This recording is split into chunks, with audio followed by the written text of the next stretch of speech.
Iceland makes it illegal to pay men more than women. Can we just rename this to Iceland decides to commit financial suicide? But anyway, we'll go through this and then, because I have questions about this, but let's go. Iceland has become the first country in the world to make it illegal to pay men more than women. No, it hasn't. It's actually a standard law where women and men get paid the same. But anyway, keep going. Under the legislation, company and government agencies with more than 25 employees will be required to obtain government certification for their equal pay policies. More government requirements. Yay! You know what's going to happen. People are going to go employing 24 people and that's it. Those failing to demonstrate pay equality will face fines. Its mechanism to ensure women and men are being paid equally. Denny Oscar Adipinin, I'm mispronouncing, I know, a board member of the Icelandic Women's Rights Association, told Al Jazeera. We've had legislation saying pay should be equal for men and women for decades now, but we still have a pay gap. Yes, because you don't know how to do math and because you're fudging figures. We'll get to that at the end, don't worry. The law came into effect on Monday for the first day of the new year, and it was announced on International Women's Day on March 8th last year. The legislation was supported by Iceland's centre-right coalition government. What are you guys doing? As well as the opposition in the country's parliament, where nearly 50% of the members are women. That explains it a bit. I think that now people are starting to realise that this is a systematic problem that we have to tackle with new methods. Mrs. Abatar Pina told Al Jazeera. I know I'm getting the names wrong, I know. It's Iceland, forgive me, will you? She added, women have been talking about this for decades, and I really feel that we have been managed to raise awareness. And we have to manage to get to the point that people realise that legislation we have in place is not working and we need to do something more.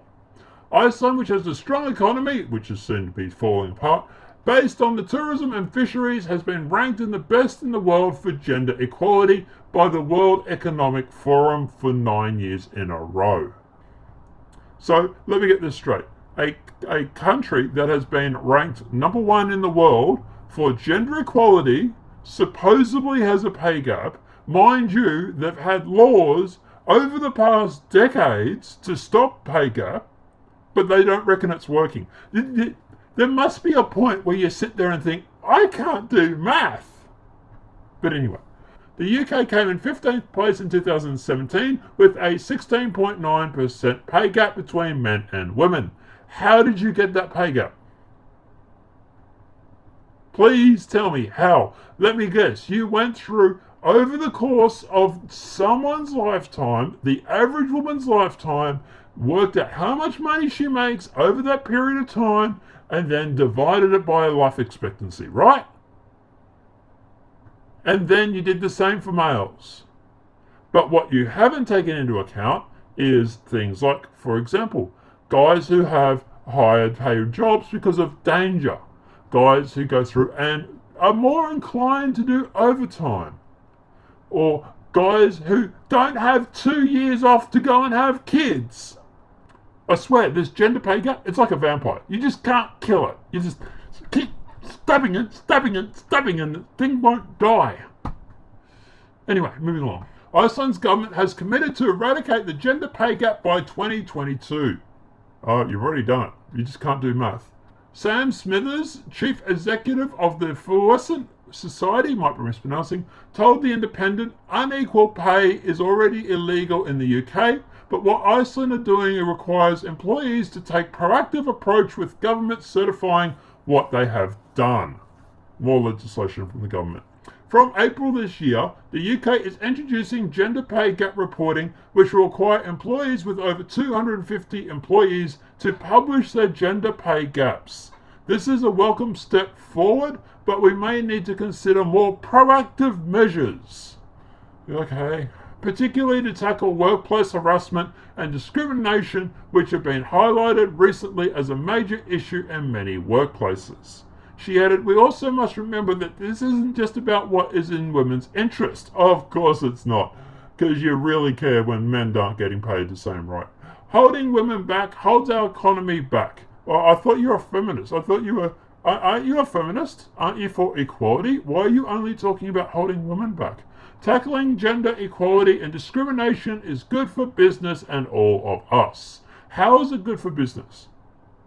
I'm presuming these companies are going to have to go through and do a reporting and lodge it to the government, for example. So in that case, it's going to take time and money. But how is this good for business? It's not. It is in women's only interest. This is only to serve a feminist agenda. That's all it is. Because look, yeah, like I said, obviously to get this pay gap, normally the way they go about doing it is they'll get like the average woman's pay. So say the average woman makes over 85 years, should make, say, I don't know, say $5 million, for example. Then they'll divide it by the average life expectancy, which is 85. Then they get that amount, which then they work out is the average per year. And then they do the same for males. The problem is that men don't go off and have kids, for example. Men also are more likely to go through and actually do overtime. For example, where I work, when the bosses ask for overtime, I'll tell you now, it is predominantly males that stay back.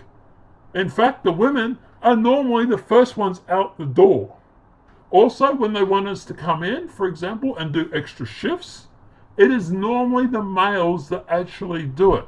And in fact, the women at where I work have actually had more time off than the men. So, you want your pay gap?